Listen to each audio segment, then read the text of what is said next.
everybody, welcome back to the channel. Today I'm going to be replacing this window, which is an external window, which I'll go into in a little bit. But with regards to the reason why, I'm having a rewire at the moment, and our electrician said to me, where would you like the light switch to go in this room? Now, the only place it can logically go is here. Problem is, this is where the door is, and I don't really want to have to walk in and walk past the window to then go over here to switch the light on. I'd rather have the light switch kind of here, and what that will also do is it will prevent the need for wasting what is essentially quite a large space. Could put a nice picture on there or something. Won't be able to do that if there's a switch kind of right in the middle of it. So the idea is move the light switch over, and the only way to do that, as last time I checked, you cannot put a light switch on glass. We're going to stud frame it. We're going to use some leftover plasterboard from the stud wall project, which was my last video.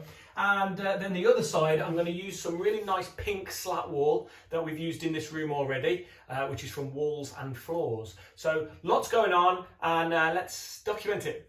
The main issue that I have with this window is that you are constantly looking in to this room. So this used to be an external window, and now it looks into the extension.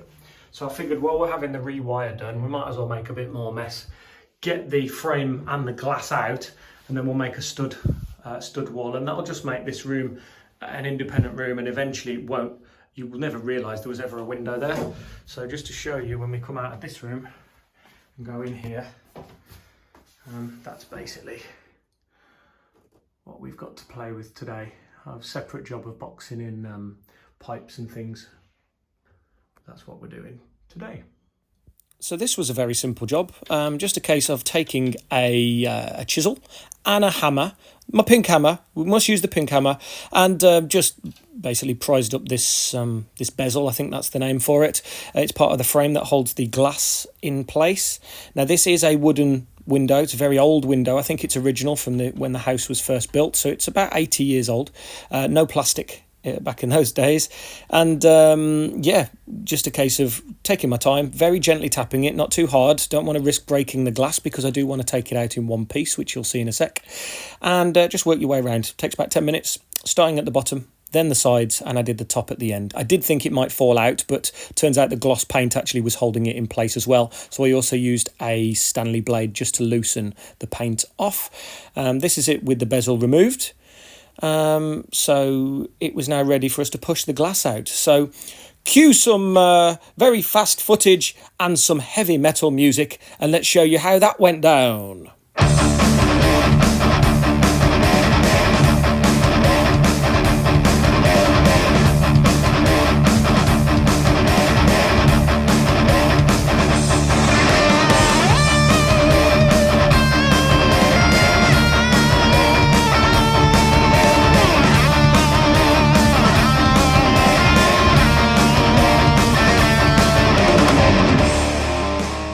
So having got the glass out, we have decided, or at least on the recommendation of my neighbour, he said, "What are you taking this out for?" I thought, well, thought it would just be easier. He said, "No, leave it in," because, and I agree with him, it's going to have something then to screw into with the new studs that we're going to put in.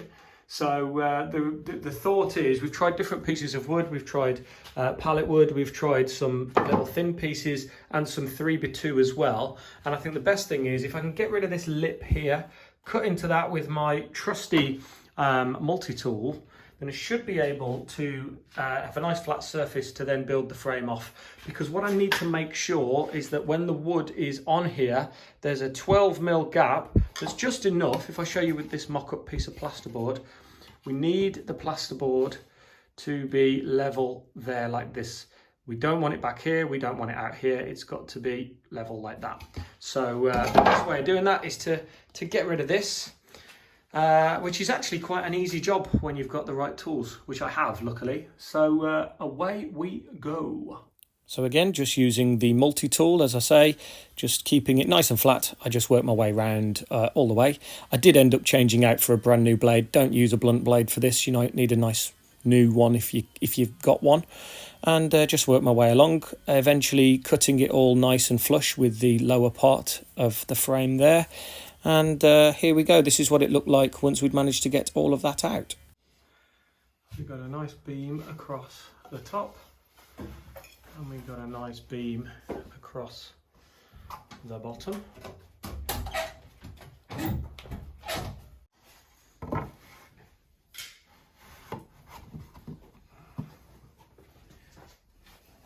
As you can see, that looks lovely, fits nice and flush with the existing wall. And then I just built it up like this.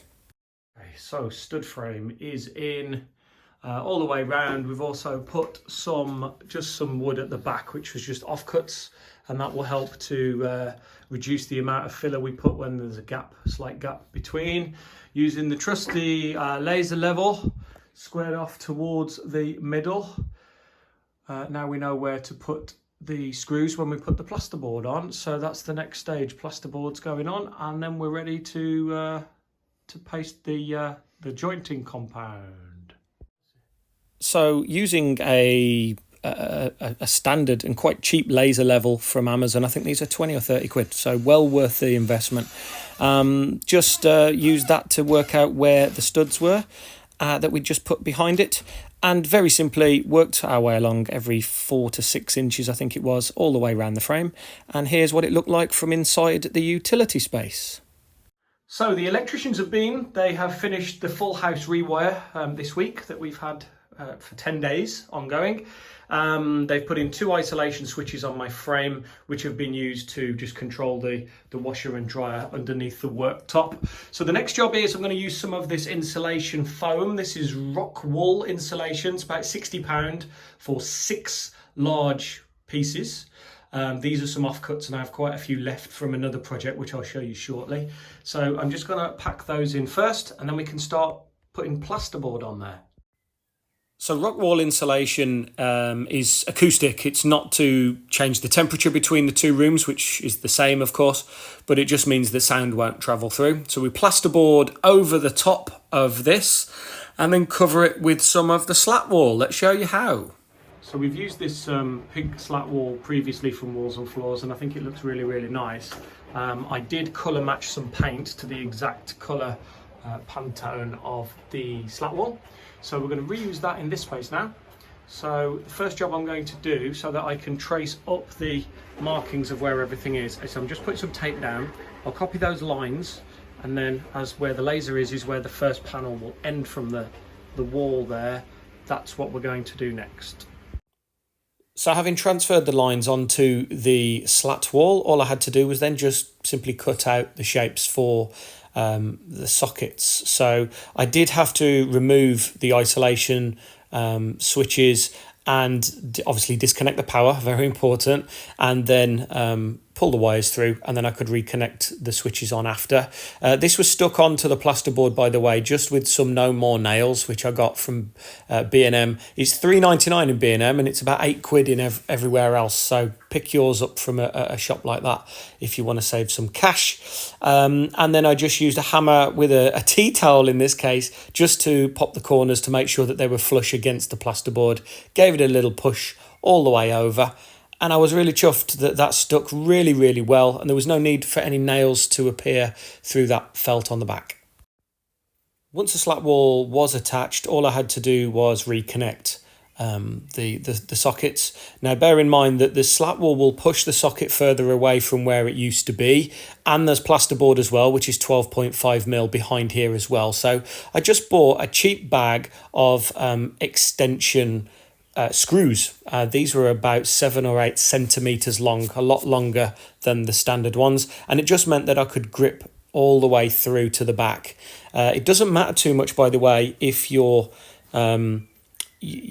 cuts aren't super clean, because they are going to be covered up once the socket is on there, and there's always a little bit of movement to make sure that you can adjust it. What I tend to do is stick a spirit level on the top to make sure it's straight, but I'll also, if there's in this case 3 next to each other, make sure they're all straight and in line with each other, and it just looks nice and neat at the end. Make sure that you're doing a really good clean job for the finished product. So nice and simple, and here's the bit that I was really looking forward to showing you. This is what the slat wall looked like when it was finished. Can you believe that used to be a window?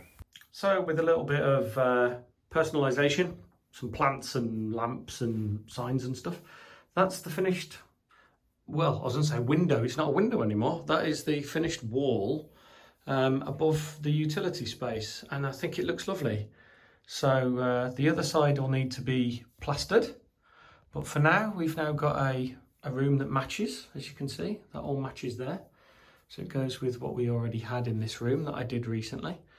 And yeah, the utility space looks lovely. So very, very pleased. And another very simple project. I knocked that up in basically 2 days, if that. So probably 1 day if you count it all as one. So really chuffed. There you go.